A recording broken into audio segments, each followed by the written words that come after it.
ಪತಿದೇವ ರಾಜ್ಯ ಎಷ್ಟೊಂದು ಸುಭಿಕ್ಷವಾಗಿದೆ, ಎಷ್ಟೊಂದು ಆನಂದವಾಗಿದೆ. ನನ್ನ ಸ್ವಾಮಿ ರಾಜ್ಯ ಎಷ್ಟೊಂದು ವೈಭವ ಆಗಿದೆ. ನಾನು ಬರೋದಕ್ಕಿಂತ ಮುಂದೆ ರಾಜ್ಯ ಹಿಂಗಿರ್ಲಿಲ್ಲ. ಗಮನ ಬಿಟ್ಟು ಕೇಳಮ್ಮ, ಈಗ ಗಮನ ಬಿಟ್ಟು ಕೇಳಿ. ಈಗ ನಾನು ಬರೋದಕ್ಕಿಂತ ಮುಂದೆ ರಾಜ್ಯ ಹಿಂಗಿರ್ಲಿಲ್ಲ. ನನ್ನ ಅಣ್ಣ 8 ಹೊಟ್ಟೆ ಬರುವ ಬಂಗಾರವನ್ನು ಕೊಟ್ಟಿದ್ರು. ಅಷ್ಟೊಂದು ವೆಚ್ಚ ಮಾಡಿ ನನ್ನ ಪತಿದೇವ ರಾಜ್ಯವನ್ನು ಇಷ್ಟೊಂದು ಅಲಂಕಾರ ಮಾಡಿದೆ. ಇದಕ್ಕೆಲ್ಲ ನಾನೇ ಕಾರಣ, ಇದಕ್ಕೆಲ್ಲ ನಾನೇ ಕಾರಣ. ನಾನು ಯಾವಾಗ ಈ ಕಾಶಿ ಪಟ್ಟಣಕ್ಕೆ ಪಾದಾರ್ಪಣೆ ಮಾಡಿದಿರೋ ಅಂದಿನಿಂದ ಇಂದಿನ ತನಕ ನಮ್ಮ ಪತಿದೇವ ರಾಜ್ಯ ಆಗುತ್ತಿದ್ದಂತೆ ಮುಕ್ಕಿದೆ ಅಂತೆ. ಅದಕ್ಕೆಲ್ಲ ನನ್ನ ಪಾದವೇ ಸಾಕ್ಷಿ ಅಂದ್ಲು ಯಮ್ಮ. ನೋಡಿದ್ರೆ ಅಹಂಕಾರ ಎಷ್ಟು ಭಿನ್ನ ಮನುಷ್ಯರಿಗೆ ಅಹಂಕಾರ ಬಂದ್ಬಿಡ್ತದೆ ನೋಡಿ. ಇದಕ್ಕೆಲ್ಲ ನನ್ನ ಪಾದವೇ ಕಾರಣ. ನಾನಿಲ್ಲದೆ ಹೋಗಿದ್ರೆ ಈ ರಾಜ್ಯ ಇಷ್ಟೊಂದು ಮೆರಗಾಗಿ ಸಾಧ್ಯವಾಗಲಿಲ್ಲ. ನನ್ನ ಪತಿದೇವರ ರಾಜ್ಯನ 8 ಹೊಟ್ಟೆವರ ಬಂಗಾರವನ್ನು ಸಿದ್ಧ ಮಾಡಿ ಎಷ್ಟೊಂದು ಆನಂದವಾಗಿ ನನ್ನ ಪತಿದೇವರ ರಾಜ್ಯವನ್ನು ನಾನು ವೈಭವ ಮಾಡಿದೆ. ಇದಕ್ಕೆಲ್ಲ ನನ್ನ ಪಾದವೇ ಸಾಕ್ಷಿ ಎಂದಾಗ ಕೈಲಾಸದಾತನಾಯ್ತಾನೆ ಶಿವನ ನೋಡಿದಂತೆ, ಸತ್ಯ ಧರ್ಮ ನೀತಿ ಗೋಚರಾದ ನಿನ್ನ ಬಾಯಿಂದ ಸತ್ಯವಾದ ಮಾತು ನೋಡ್ತಾ ಇದ್ದೀರಮ್ಮ. ಈ ರಾಜ್ಯ ಇಷ್ಟೊಂದು ಮೆರಿಬೇಕಾಗಿದ್ರೆ, ಇಷ್ಟೊಂದು ರಾಜ್ಯ ವೈಭವದಿಂದ ಇರಬೇಕಾದ್ರೆ ಇದಕ್ಕೆಲ್ಲ ನೀನು ಕಾರಣವೇನಮ್ಮ. ಇದಕ್ಕೆ ನಮ್ಮ ಆಶೀರ್ವಾದ ನಮ್ಮ ಶ್ರಮ ಏನು ಬೇಡವ ನಿನಗೆ? ಇದಕ್ಕೆಲ್ಲ ನೀನು ಕಾರಣವ? ಸರಿ ನನ್ನ ತಂಗ, ಹಾಗಾದರೆ ನಿನ್ನ ರಾಜ್ಯವನ್ನು ನೀನೇ ಕಾಪಾಡಿಕೊಳ್ಳಮ್ಮ ಅಂದ ಶಿವಮುನಿ ಧನಯ.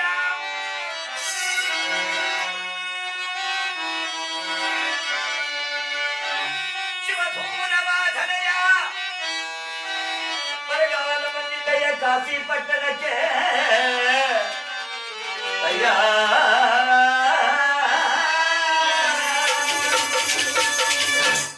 ಯಾವಾಗ ಶಿವನು ಮುನಿದು ದೂರವಾದನೋ, ಶಿವನ ಕೈ ಬಿಟ್ಟನೋ, ಶನಿದೇವರ ದೃಷ್ಟಿ ಜಾಸ್ತಿ ಆಯ್ತಂತೆ. ಶಿವನ ಕರುಣೆಯನ್ನು ಸ್ವಲ್ಪ ತೊಡಕೊಂಡಿದ್ದ ಶನಿ ಮಹಾರಾಯಿತರ ಜನ್ಮ ಇವರ ರಾಶಿಗೆ ಬಂದದ್ದೇ ಅವಶ್ಯಪಟ್ಟಂತೆ. ಆಗ ಮಳೆ ಇಲ್ಲ, ಬೆಳೆ ಇಲ್ಲದಂತಾಗಿದೆ ಕಾಶಿ ಪಟ್ಟಣದಲ್ಲಿ. ಬೇಡ ಅಂತ ಹೇಳಿದ್ವಾ? ಇವಾಗ ಒಡೆಯಲಿ ನಡೀತದೆ, ಏನ್ ಪರವಾಗಿಲ್ಲ. ನೋಡಿ ಜನ ಪೂಜೆ ಮಾಡಿಪ್ಪ ಸ್ವಾಮಿದು. ನೋಡಿ ಭಗವಂತರಾಯ್ತ ಕಾಯಿ ಹೊಡಿಬೇಡಮ್ಮ, ಕಾಯಿ ಹೊಡಿಬೇಡ. ಅದಕ್ಕೆ ಕರ್ಪೂರ ಹಚ್ಚಿ ಕರ್ಪೂರದಲ್ಲಿ ನೀವು ಉಳಿಸ್ಕೊಂಡು ಮಂಗಳಾರತಿ ಮಾಡ್ಕೊಂಡು ಉಳಿಸ್ಕೊಂಡು ತಾಳಿಗೆ ಬಂಗಾರ ಹೊಡ್ತೀವಿ ಸ್ವಾಮಿ. ಆಗ ಭಗವಂತರಾಯ್ತಾರೆ, ಪರಮಾತ್ಮರಾಯ್ತಿದ್ದ. ಯಾವಾಗ ಶಿವನ ದೂರವಾದ್ನೋ ಕಾಶಿ ಪಟ್ಟಣದಲ್ಲಿ ಮಳೆ ಇಲ್ಲ, ಬೆಳೆ ಇಲ್ಲ, ಶಾಮ ಬಿಡದಂತಾಗಿದೆ. ಮಳೆ ಇಲ್ಲ, ಬೆಳೆ ಇಲ್ಲ, ಶಾಮ ಬಿಡದಂತಾಗಿದೆ. ಬರ್ತಾ ಬರ್ತಾ ಬರ್ತಾ ಬರ್ತಾ ಅರಮನೆಯ ಬರಿದಾಯಿತೆಯಂತೆ. ವಿಜೇಂದ್ರ ಭೂಪಾಲ, ಏನಪ್ಪಾ ಏನಾಗ ಆಚಾರ? ಇಷ್ಟೊಂದು ಜನ ಪ್ರಜೆಗಳನ್ನ ಯಾವ ರೀತಿ ಕಾಪಾಡಪ್ಪ ಮಹಾನುಭಾವ ಜಗದೊಡೆಯ, ಏನಪ್ಪ ಇದು ಅಂದಾಗ ಮಹಾನುಭಾವ ಯೋಚನೆ ಮಾಡ್ತಾ ಇದ್ದಾರೆ. 1 ವರ್ಷ ಬೆಳೆ ಇಲ್ಲ, 2 ವರ್ಷ ಬೆಳೆ ಇಲ್ಲ, ನೆರೆವದರಿಂದ ಸಾಲ ಮಾಡೋ ಪರಿಸ್ಥಿತಿ ಬಂದಿದೆಯಂತೆ. ಸಾಲ ಮಾಡೋ ಬೇರೆ ಮನೆಯಿಂದ, ಬೇರೆ ರಾಜ್ಯದಿಂದ ದವಸ ಧಾನ್ಯವನ್ನು ತಂದು ಪ್ರಜೆಗಳನ್ನು ಕಾಪಾಡಿಕೊಂಡು ಬರ್ತಾ ಇದ್ದಾನಂತೆ ಮಹಾನುಭಾವನ ವಿಜೇಂದ್ರ ಗೋಪಾಲ. ಬರ್ತಾ ಬರ್ತಾ ಬರ್ತಾ ಬರ್ತಾ ಪ್ರಜೆಗಳ ಓಡಿದ ಮಹಾರಾಜ ಅನ್ನ ಸ್ವಾಮಿ ಹಿಂದಿಂದಕ್ಕೆ ಹೋಗ್ಯಪ್ಪು. ಮಹಾರಾಜ ಅನ್ನ ಅಂದ್ರು. ನಲ್ಲತಂಗ ದೇವಿ ಮಹಾನುಭಾವ, ಪತಿ ದೇವರೇ ಏನಪ್ಪ ಇದು? ಪ್ರಜೆಗಳೆಲ್ಲ ಅನ್ನ ಅಂತ ಬಂದಿದ್ದಾರೆ, ಪ್ರಜೆಗಳೆಲ್ಲ ಅನ್ನ ಅಂತ ಬಂದಿದ್ದಾರೆ. ಎತ್ತ ಮಕ್ಕಳಿಗೆ ಅನ್ನವಿಲ್ಲದಂತೆ ಆಗಿದೆಯಲ್ಲ ಸ್ವಾಮಿ. ಮಹಾಮಂತ್ರಿಗಳೇ, ಮಹಾರಾಜ ಕಥಾನಿಯಲ್ಲಿ ಮಕಸದಲ್ಲಿ ದವಸ ಧಾನ್ಯ ಎತ್ತಿದೆಯಪ್ಪ ಅಂದ್ರು ಸ್ವಾಮಿ. ಅರಮನೆಯಲ್ಲಿ ಕೆಲಸ ಮಾಡ್ತಕ್ಕಂಥ ಒಂದು 50 ಜನಕ್ಕೆ ಒಂದು 15 ದಿವಸದ್ದು ರೇಷನ್ ಇದೆ ಸ್ವಾಮಿ ಅಂದ್ರು. ತೆಗೆದು ಬಿಡಪ್ಪ, ಅವಾಗ ತೆಗೆದು ಬಿಡಯ್ಯ. ಜನಗಳಿಗೆ ಏನು ಹೋಗಿದ್ರೆ ತೆಗೆದು ಬಿಡ್ರಂತೆ. ನಾನು ಮುಂದೆ ತಾನು ಮುಂದೆ, ನಾನು ಮುಂದೆ ತಾನು ಮುಂದೆ ಹೊರಬಿಟ್ಟು ಕೈ ಸಿಕ್ತೋರು ಇಲ್ಲ.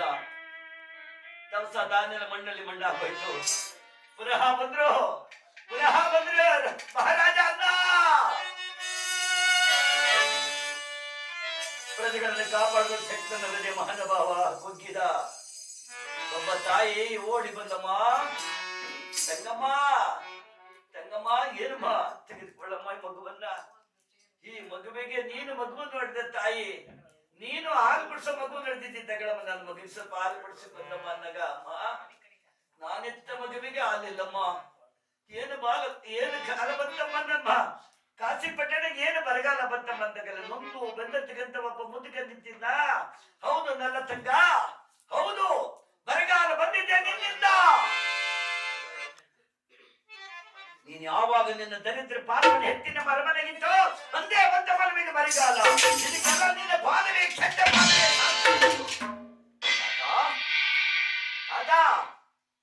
ನನ್ನಿಂದ ಬರಗಾಲವೇ ನಿಮ್ಮ ರಾಜ್ಯಕ್ಕೆ? ಹೌದು, ತಡವಾಗಿಲ್ಲಿಂದ. ಹಾಗಾದ್ರೆ ಈ ರಾಜ್ಯದಲ್ಲಿ ನಿರ್ಬಾರ್ದು, ಕೂಡದು, ತಡವಾಗು, ಸುಭಿಕ್ಷವಾಗಿಲ್ಲ ನಮ್ಮ ರಾಜ್ಯ ಅಂದ್ರು. ಯಾರೋ ನೊಂದು ಬೆಂದರ್ತಕ್ಕಂಥ ಪ್ರಸಾದವಿಲ್ಲದೊಂದು ಬೆಂದರ್ತಕ್ಕಂಥ ಮುದುಕ ನಾಳೆ ಮಾತು ತಲೆಕೆಡಿಸಿಕೊಳ್ಳಮ್ಮ. ಬೇಡ, ನನ್ನ ಮಾತುಗಳಿಲ್ಲ ಸ್ವಾಮಿ, ಇರಲಾರೆ ನಾನು. ಮಲಗಿರುವಾಗ ಮಕ್ಕಳಿದ್ರಂತೆ, ಅಪ್ಪಾಜಿ ಅಪ್ಪಾಜಿ ಏನಪ್ಪ ಹಸಿವಾಗ್ತಿದೆ ಅಪ್ಪಾಜಿ ನಮಗೆ ಅಂದ್ರಂತೆ. ಸ್ವಾಮಿ ಎದ್ದಳಪ್ಪ, ಹೇಳು ತಂಗ, 7 ಜನ ಮಕ್ಕಳನ್ನ ಮಗನ ಒಬ್ಬ ಬಾಚಿದ್ದಾರೆ. ನಡೆದಾಡುವ ಮಕ್ಕಳು ನಡೆಸಿಕೊಂಡು ನಡೆದಾಡದಂತ ಮಕ್ಕಳ ನೆಗಲ ಮೇಲೆ ಕುಂಡಿಸಿಕೊಂಡಿದ್ದಾರೆ. ಮಹಾತಾಯಿ ಸೆರಗಿನಲ್ಲಿ 2 ಮಕ್ಕಳನ್ನು ಕಟ್ಕೊಂಡ್ಬಿಡಂತೆ. ಮಹಾತಾಯಿ ಬೆನ್ನಿ ಕಟ್ಕೊಂಡು ಹೋಗ್ತಾವ್ರೆ ಕಡಬ. ಬೆಳಗಾಗುವಷ್ಟರಲ್ಲಿ ಕಾಶಿ ಪಟ್ಟಣವನ್ನು ಬಿಟ್ಟು ನಡು ಕಾಡಿಗೆ ಹೋಗ್ತಾವ್ರೆ ಕಡಬ. 7 ಜನ ಮಕ್ಕಳು ವಿಜೇಂದ್ರ ಭೂಪಾಲ ನನ್ನ ತಂಗ ದೇವಿ ನಡು ಕಾಡಿಗೆ ಪ್ರಯಾಣ ಮಾಡ್ತಾ ಇದ್ದಾರೆ. ದಿನವಾಯಿತು ಅನ್ನವಿಲ್ಲ, ಬೆಳಗಾಯಿತು ಅನ್ನವಿಲ್ಲ, 16 ದಿನವಾಯಿತು, ಮಾಸವಾಯಿತು, ವರ್ಷವಾಯಿತಂತೆ ಅನ್ನವಿಲ್ಲ. ನನ್ನ ತಂಗಿಗೆ ಹೇಳಿದ ತಂಗ, ಎಲ್ಲಿಯಾದರೂ ಹೋಗಿ ಮಕ್ಕಳಿಗೆ ಅನ್ನವನ್ನು ಬೇಡಿ ಅನ್ನವನ್ನು ಮಾಡಿಕೊಡು, ನನ್ನನ್ನು ಬಿಟ್ಟು ಹೋಗು ಅಂದಾಗ, ಸ್ವಾಮಿ ಸ್ವಾಮಿ ನೀವಿರುವ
ನೀವು ಕುಂತಿರ್ತಿನ ಜಾಗವೇ ನನಗೆ ಪಠ್ಯ ಮಂಚವಾಗಿದೆ, ನಿಮ್ಮ ತೋಳುಗಳೇ ನನಗೆ ತಲೆದಿಂಬಾಗಿದೆ ಸ್ವಾಮಿ.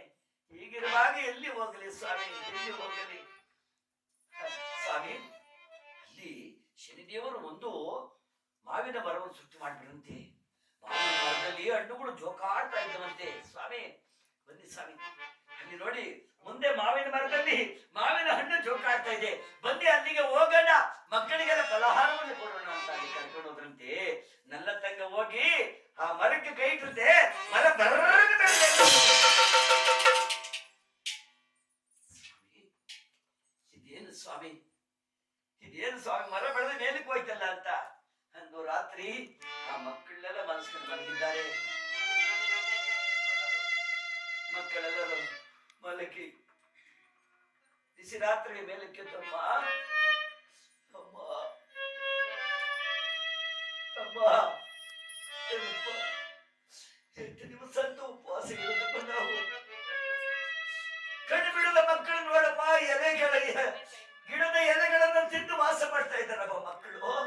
ಅವ್ವ ಅವ್ವ ಏನಮ್ಮ ಮಾಡೋದು ಅಂದಾಗ ಆಗ ಸ್ವಾಮಿ ಹೋಗೋಣ ಬನ್ನಿ, ಮುಂದಕ್ಕೆ ಹೋಗುವಾಗ ಒಂದು ದಟ್ಟ ಸರ್ಪ ಅಡ್ಡ ಬಂದಂತೆ. ಸರ್ಪ ಅಡ್ಡ ಬಂದಂತೆ. ಪ್ರಯಾಣ ಮಾಡುವಾಗ ಸರ್ಪ ಅಡ್ಡ ಬಂದ್ರೆ ಅಪಶಕನ ಅಂತ ಹೇಳ್ತಾರೆ. ಏನು ಗ್ರಾಚಾರ ಕಾದಿದೆಯಲ್ಲಪ್ಪ, ಸರ್ಪ ಅಡ್ಡ ಬಂದ್ಬಿಡ್ತಲ್ಲಪ್ಪ. ಈಗ ಭಗವಂತ ಸ್ವಾಮಿನ ವಿಷಯ ಸೇವನೆ ಮಾಡಿದಂತಿಲ್ಲ. ಇರುವಾಗ ತಾಯಿ ತಲೆ ಎತ್ತಿ ಮೇಲಕ್ಕೆ ನೋಡ್ತಾ ಇದ್ದಾರೆ. ಹಾಗೆ ಹೀಗೆ ಹೀಗೆ ಹಾಗೆ 3.5 ವರ್ಷಗಳ ಕಾಲ ಕಾಡಿನಲ್ಲಿ ವಾಸ ಮಾಡಿದಾಗ ತಾಯಿ ನಡೆದುಕೊಂಡು ಹೋಗುವಾಗ ತಲೆ ಎತ್ತಿ ಮೇಲಕ್ಕೆ ನೋಡ್ತಾರೆ. ಅಲ್ಲೊಂದು ಅಲಿಗೆ ನೇತು ಹಾಕಿದ್ರಂತೆ. ಏನ್ ಅಲಿಗೆ? ಮಧುರಾ ನಗರಿಗೆ ದಾರಿ. ಸ್ವಾಮಿ ಸ್ವಾಮಿ ಇರಪ್ಪ ಅಲ್ಲಿ ನೋಡಿ. ಏನು ದೇವಿ? ಮಧುರಾ ನಗರಿಗೆ ದಾರಿ. ಮಧುರಾ ನಗರಿ ನಮ್ಮಣ್ಣ. ಮಧುರಾ ನಗರಿ ನಿಮ್ಮ ಅಣ್ಣನೇನೆ. ಬೇಡ ತಂಗ, ತವರ ಮನೆ ಆಸೆ ಬಿಟ್ಟು ಬಿಡು ತಂಗ. ಬೇಡಮ್ಮ, ಕೆಟ್ಟ ನೆಂಟನ ಮನೆಗೆ ಹೋಗ್ಬಾರ್ದಮ್ಮ. ನಮ್ಮ ಅಣ್ಣ ನೆಂಟನಲ್ಲ ಸ್ವಾಮಿ, ಗುರುಬಂಟ. ಅಯ್ಯೋ ಹುಚ್ಚಿ, ಅಣ್ಣ ನಿನ್ನವನಾದರೆ ಭಕ್ತಿಗೆ ನಿನ್ನವಳೇ.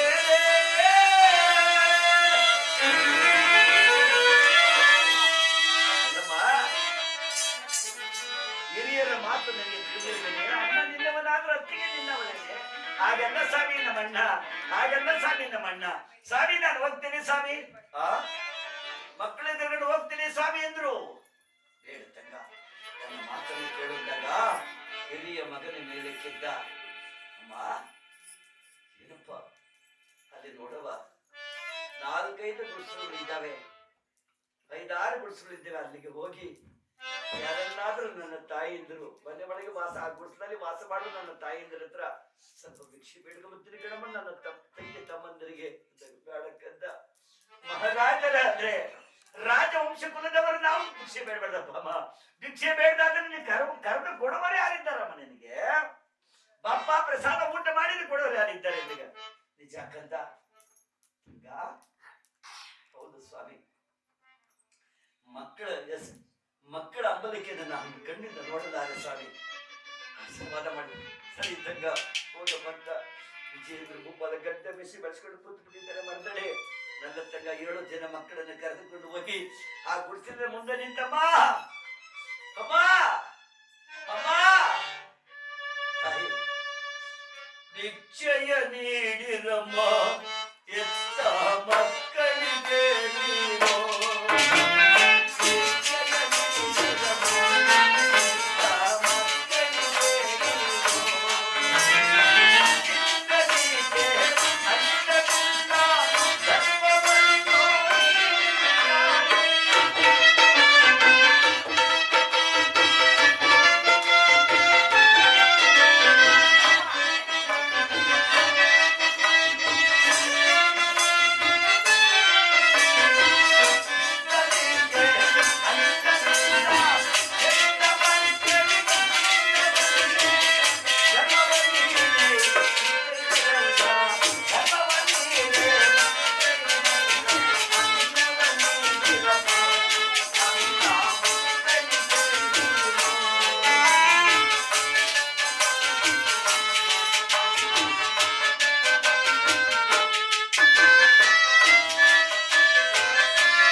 ಯಾವಾಗ ಭಿಕ್ಷೆ ಬೇಡಿ ಸಾಕಷ್ಟು ಅನ್ನವನ್ನು ಕೊಟ್ಬಿಡುತ್ತೆ ಮಹಾತಾಯಿ ನಮ್ಮಮ್ಮನಿಗೆ. ಆ ಗುಡ್ಸಗಿರೋ ಮಕ್ಕಳು ನೋಡಿ ನಮ್ಮ ಮಕ್ಕಳಿಗೆ ಈ ಮಕ್ಕಳ ಮುಂದಾಗಿ ಸಾಕೊಟ್ಟು ಭಿಕ್ಷೆ ಕೊಟ್ಬಿಡಂತೆ ತಾಯಿ. ಹೋಗ್ಬಿಟ್ಟೆ ಬನ್ನಿ, ಯಾಕೆ ಕಟ್ಕೊಂಡು ಹೋಗಿ ಬನ್ನಿ, ಟೈಮ್ ಆಗೋಯ್ತು, ಹೋಗ್ಬಿಟ್ಟು ಬರ್ತಾರೆ. ಆಗಿರ್ತಕ್ಕಂಥ ಮಹಾನುಭಾವರು ಯಾವಾಗ ಪ್ರಸಾದ ಸಿಕ್ಬಿಡ್ತ ಮಹಾನುಭಾವರಿಗೆ ಸತ್ಯವಂತನಾದ ವಿಜೇಂದ್ರ ಬೊಮ್ಮನ ಮಕ್ಕಳಾಗಿರ್ತಕ್ಕಂಥ ಮಕ್ಕಳಿಗೆ ಪ್ರಸಾದವನ್ನು ಕೊಟ್ಬಿಟ್ಟಿದ್ದಾರೆ. ಭಗವಂತನ ಕರುಣೆಯಿಂದ ಪ್ರಸಾದ ಸಿಕ್ಕಿದೆ ಅವರಿಗೆ. ಈಗ ತಮಗೆಲ್ಲ ಮೊದಲಿಗೆ ಪಂಚಾಮೃತವನ್ನು ಕೊಡ್ತೀವಿ, ನಂತರ ಭಗವಂತನ ಪ್ರಸಾದವನ್ನು ಕೊಡ್ತೀವಿ. ಪಂಚಾಮೃತ ಆಯ್ತು ಸ್ವಾಮಿ, ಅಲ್ಲಿ ಪಂಚಾಮೃತ ಹಿಂದೆ ಅಲ್ಲಿ ಇಟ್ಟಿದ್ದು ನೋಡಿ, ಮೆಲ್ಲಿಗೆ ಎತ್ಕೊಳ್ಳಿ.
ಹರಿನಾಮ ಸಂಗೀತದಲ್ಲಿ ಗೋವಿಂದ, ಸತ್ಯ ಸಂಕಲ್ಪ ಸಿರಿದೇವರ ಬಲವಾಗಿ ಗೋವಿಂದ, ಗೋವಿಂದ, ಗೋವಿಂದ, ಗೋವಿಂದ ಬಲವಾಗಿ ಗೋವಿಂದ,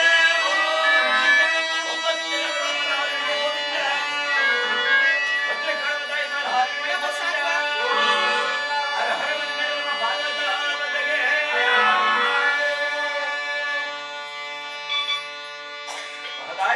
ದೇವಿ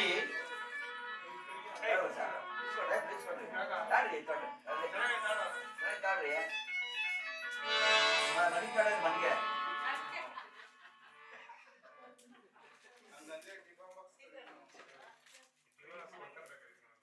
ಮಹಾನುಭಾವರಾಯ್ತಕ್ಕಂಥ ಮಾತಾಗಿದ್ದಲ್ಲ ತಂಗ ಸ್ವಾಮಿ, ಅಲ್ಲಿ ನೋಡಪ್ಪ ನಮ್ಮ ಅಣ್ಣ ಮಕ್ಕಳಿಗೆ ಕರ್ಕೊಂಡು ಮಣ್ಣನ ಮನೆಯಲ್ಲಿ ಪುಸ್ತಕ ಭೋಜನ ಮಾಡ್ಸ್ಕೊಂಡ್ ಬರ್ತೀನಿ, ನೀವು ಬನ್ನಿ ಸ್ವಾಮಿ. ಇಲ್ಲ ಸಂಘ, ನಾನು ಬರೋದಕ್ಕೆ ಸಾಧ್ಯವಿಲ್ಲ, ನೀನು ಬೇಕಾದ್ರೆ ಹೋಗಮ್ಮ, ಮಕ್ಕಳಿಗೆ ಕರ್ಕೊಂಡು ಹೋದ್ರು. ಹಾಗಾದ್ರೆ ಹೋಗಲ್ಲ, ಹೊರಟೆ ಬಿಟ್ಟಿಯಾ? ನನ್ನನ್ನು ಬಿಟ್ಟು ನೀನು ಒಬ್ಬಳೆ ಹೋಗ್ತೀನಿ ತಂಗ, ನನ್ನ ಒಬ್ಬನೇ ಬಿಟ್ಟು ಹೋಗ್ತಾ ಇದೆಯಲ್ಲ. ತಾಯಿ ಮಕ್ಕಳನ್ನು ಕರೆದುಕೊಂಡು ಪತಿದೇವರ ನಡುಕಾಡಿನಲ್ಲಿ ಬಿಟ್ಟು ಮಕ್ಕಳು ಕರ್ಕೊಂಡು ಹೋಗ್ತಾ ಇದ್ದಾರೆ. ಕರ್ಕೊಂಡು ಹೋಗುವಾಗ ನನ್ನ ತಂಗ ದೇವಿ ಎಷ್ಟು ದೂರ ನಡೆದ್ರೆ ಅದೊಂದಲ್ಲಿಗೆ ಆಗಿದೆ ಮಧುರಾನಗರಿ ದಾರಿ. 8-10 ದಿನ ನಡೆದವರೇ ಮಧುರಾನಗರಿಗೆ ದಾರಿ. ಎಷ್ಟು ದೂರ ನಡ್ಕೊಂಡು ಮಧುರಾನಗರಿಗೆ ದಾರಿ ಇದ್ದಾಗಿದೆ ಹೊರತು ಮಧುರಾನಗರಿ ಸಿಗಲೇ ಇಲ್ಲ. ಎಂದು ಒಂದು ದಿವಸ ಸಂಜೆ ಸ್ವಲ್ಪ ಹೊತ್ತಿನೊಳಗೆ ನಾವು ಮಧುರಾನಗರಿ ಸೇರಿಬಿಟ್ಟಿರೋದು. 7 ಜನ ಮಕ್ಕಳನ್ನು ಕರ್ಕೊಂಡು ನನ್ನ ತಂಗ ಕಣ್ಣು ಕಾಣದೆ ಒಂದು ಬೆಟ್ಟದ ತುದಿನಂತ ಹೋಗ್ಬಿಟ್ಟವ್ರಮ್ಮ. ಮೆಲ್ಲ ಮೆಲ್ಲನೆ ಹತ್ತಿ ಮಕ್ಕಳ ಕರ್ಕೊಂಡು ಹೋಗ್ಬಿಟ್ಟಿದ್ದಾರೆ. ದೊಡ್ಡ ಗುಟ್ಟನ್ಯಾಗ ಹೋಗ್ಬಿಟ್ಟಿದ್ದಾರಮ್ಮ. ಎತ್ತರವಾದ ಗುಟ್ಟಮ್ಮ. ಹೀಗೆ ನೋಡ್ಬೇಕಂತ ಗುಟ್ಟಿದಾಗ ಹೋಗ್ಬಿಟ್ಟಿದ್ದಾರೆ. ತಾಯಿ ನಮ್ಮನ್ನ ರಾತ್ರಿ ಕಣ್ಣು ಕಾಣದೆ ಅಲ್ಲಿ ಹೋಗಿ ಒಂದು ಕಲ್ಲು ಮೇಲೆ ಹೆಜ್ಜೆ ಇಟ್ಟು ಬಿಟ್ಟಿದ್ದಾರೆ. ಆ ಕಲ್ಲು ಹೊರಡಿ ನನ್ನ ತಂಗ ಅಷ್ಟು ಬೆಟ್ಟದ ಮೇಲೆ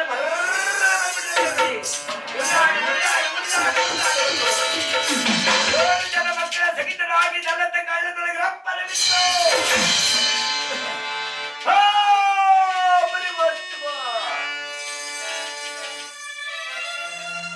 ಸ್ವಾಮಿ ಸ್ವಾಮಿ ಯಾರಿದ್ದೀರಪ್ಪ? 7 ಜನ ಮಕ್ಕಳ ಸಹಿತರಾಗ ಹಳ್ಳದೊಳಗೆ ಬಿದ್ದೋಗ್ಬಿಟ್ಟಿದ್ದೀರಪ್ಪ. ಎಲ್ಲಿದ್ದೀರಪ್ಪ? ಯಾರಪ್ಪ? ಯಾರಾದ್ರೂ ಕಾಪಾಡಿಯಪ್ಪ ಅಂತ ಕೂಗ್ತಾ ಇದ್ದಾಳೆ ನನ್ನ ತಂಗ. ಅದೇ ಕಾಡಿಗೆ ಭೇಟಿಯಾಡಲು ಬಂದಿದ್ದ ನನ್ನ ಮಹಾರಾಜ. ನನ್ನ ತಂಗಿಯ ಅಗ್ರತೆ ಭೇಟಿಯಾಡಲು ಬಂದಿದ್ದ. ಈ ಕೂಗವನ ಕಿವಿ ಕೇಳಿಸ್ತಂತೆ, ಬೆಳಗಾದ ನಂತರ ಕೇಳಿಸ್ತಂತೆ. ಹೇಳ್ತಾ ಇದ್ದಾರೆ, ನೋಡಪ್ಪ, ನಾನು ಹೊಡೆದ ಬಾರಿ ಯಾರಿಗೂ ತಾಕಿದಂತೆ ಕಾಣ್ತಾ ಇದೆ. ನಾನು ಯಾವ್ದೋ ಪ್ರಾಣಿ ಮೇಲೆ ಪ್ರಾಣ ಪ್ರಯೋಗ ಮಾಡಿದೆ, ಅದು ಹೋಗಿ ಯಾರಿಗೂ ತಾಕಿದ್ದೆ ನೋಡ್ಕೊಂಡ್ ಬರೋದು. ಸೇವಕ ಸುತ್ತಾಡುಗರು ಬರ್ತಾ ಇದ್ದಾರೆ. ಸುತ್ತಾಡುಗ ಬಂದ ಆ ಪಕ್ಕದಲ್ಲೇ ಹೋದವರು ಯಾರು ಕಾಣಲಿಲ್ಲ. ಅದ್ರ ಗೊಬ್ಬ ಮುದುಕ ಏನಕ್ಕೋ ಹಳ್ಳದೊಳಗೆ ಬಾಗಿ ನೋಡಿದ. ನನ್ನ ತಂಗ ಮೇಲೆ ಮಕ್ಕಳೆಲ್ಲ ಮಲಕೊಂಡವರಂತೆ. ಅಮ್ಮ, ಯಾರು ಬಂದಿ ಬಿದ್ದೋಗ್ಬಿಟ್ಟಿದ್ಯಲ್ಲಮ್ಮ? ಬರೋ ಇಲ್ಲೇ, ಬರಪ್ಪದೇ, ಬರೋ ಪಾಪ ಬಿದ್ದೋಗ್ಬಿಟ್ಟವ್ರು. ಯಾರು ಹೆಂಗಸ್ಗಡೆ ಮಕ್ಕಳು ಸಹಿತ ಬಿಡ ಬಂದಾಗ ಆ ತಾಯಿನ ಮಕ್ಕಳ ಒಬ್ಬೊಬ್ಬರೇ ಮೇಲೆಗೆ ಎತ್ಕೊಂಡ್ ಬಂದ್ರಂತೆ. ಆ ತಾಯಿನ 5-6 ಜನ ದೂತರು ಹಿಡ್ಕೊಂಡು ಮೇಲೆ ತಗೊಂಡಿದ್ದಾರೆ. ಕೊಂಡ್ರಿಸಿ ಬಿಟ್ರಂತೆಲ್ಲಿ. ಯಾರಮ್ಮ ನೀನು? ಯಾರಮ್ಮ? ಯಾಕಮ್ಮ ಮಕ್ಕಳು ಸಹಿತ ಬಿದ್ದೋಗ್ಬಿಟ್ಟಿದ್ಯಲ್ಲಮ್ಮ? ಸ್ವಾಮಿ, ಸ್ವಾಮಿ, ಪ್ರಭು, ಕಣ್ಣು ಕಾಣಲ್ಲಿ ಬಿದ್ದೋಗ್ಬಿಟ್ಟೆ ಕಣಪ್ಪ. ಹಳ್ಳದೊಳಗೆ ರಕ್ತ ಸುರಿತೆ ಆಯ್ತು ನನ್ನ ತಂಗ ದೇವಿಗೆ. ಆಗ ತಾಯಿ ನಮ್ಮಮ್ಮ ಆ ಶರ್ಗನ್ನ ಹೊಚ್ಕೊಟ್ಟಿರುತ್ತೆ ತಾಯಿ. ಯಾಕಂದ್ರೆ ಬಟ್ಟೆಯಲ್ಲಿ ಹೊರಗೋಗ್ಬಿಟ್ಟಿರುತ್ತೆ ಕಣವ. ತಾಯಿ ಹೊಚ್ಕೊಂಡಿರುತ್ತೆ.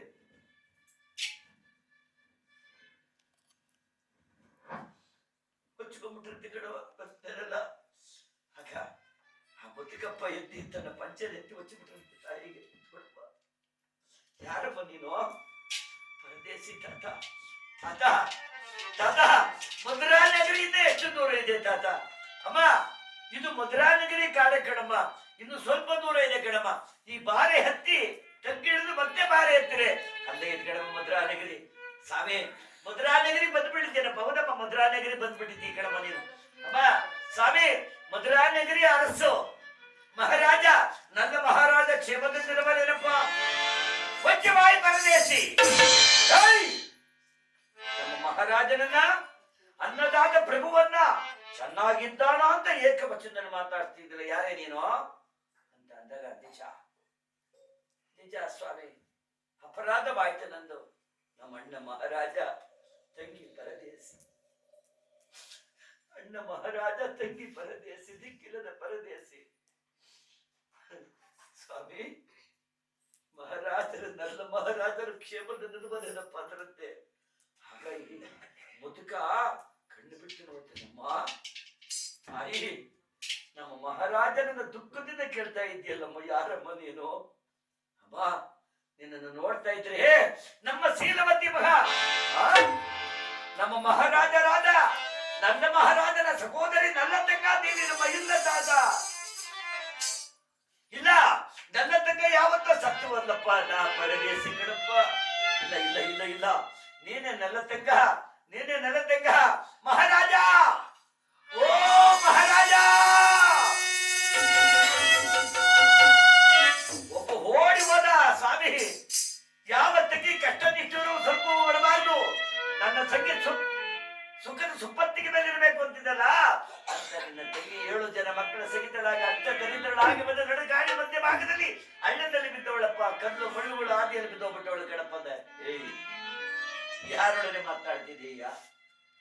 ನನ್ನ ತಂಗಿ ಮಹಾರಾಣಿ, ನನ್ನ ಸಹೋದರಿ ಮಹಾರಾಣಿ ವಿಜಯೇಂದ್ರ ಭೂಪಾಲನ ಧರ್ಮಪತ್ನಿ. ಅವಳಿಗೆ ಕಷ್ಟ ಬಂತು ಅಂದ್ರೆ ಏನಯ್ಯ? ಅಯ್ಯೋ ಮಹಾರಾಜ, ನಿಮ್ಮೊಡನೆ ಏನೆಂಬುದಾಗಿ ಹೇಳಪ್ಪ. ಖಂಡಿತವಾಗಿ ನಿನ್ನ ತಂಗಿ ಕಣಪ್ಪ ಅಷ್ಟ ದರಿದ್ರರಾಗಿ ಬಂದು ಕಾಡಿನಲ್ಲಿ ಬಿದ್ದಿದ್ದಾಳೆ ಅಂದಾಗ ಇದು ನಿಜವೇ ತಾತ? ನಿಜ ಕಣಪ್ಪ ಅಂದಾಗ ಇಲ್ಲಿಂದ ನನ್ನ ಮಹಾರಾಜ ದಡಿ ದಡಿ ದಡಿ ದಡಿ ತಂಗ ತಂಗಮ್ಮ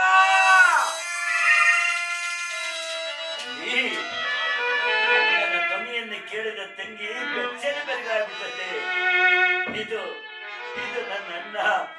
ಅಣ್ಣ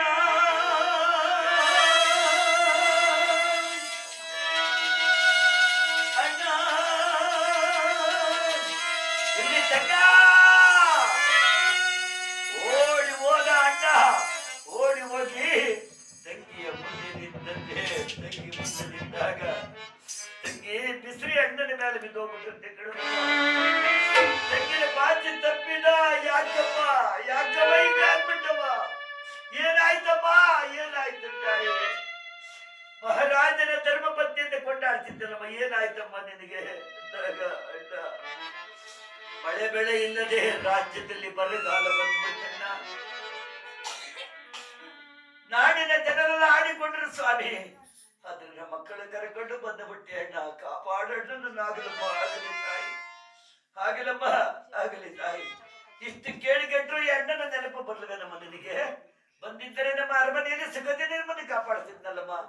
ನಡಿಯಮ್ಮ ಹೋಗೋಣ ಅಂದಾಗ ಒಬ್ಬ ಸಿಪಾಯಿ ಎದುರಿಗೆ ಬಂದ.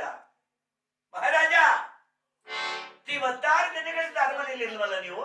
ಆದ್ರಿಂದ ಪಕ್ಕದ ಮಹಾರಾಜ ನಮ್ಮ ರಾಜನ ಮೇಲೆ ದಂಡೆದ್ದು ಹಿಂದಕ್ಕೆ ಬರ್ತಾವನೆಂದು ಯಾರಿಗಯ್ಯ ಬೇಕು? ಎಷ್ಟೋ ದಿವಸಕ್ಕೆ ನನ್ನ ತಂಗಿ ನನಗೆ ಸಿಕ್ಕಿದ್ದಾಳೆ, ನನ್ನ ತಂಗಿ ನನ್ನ ಪಾದ ಪೂಜೆ ಮಾಡ್ಬೇಕು ಅಂತ ಕಾದು ಕುಂತವಳೆ, ನಾನು ಹೋಗ್ತೀನಪ್ಪ ಅಂದಾಗ, ಇಲ್ಲ ಮಹಾರಾಜ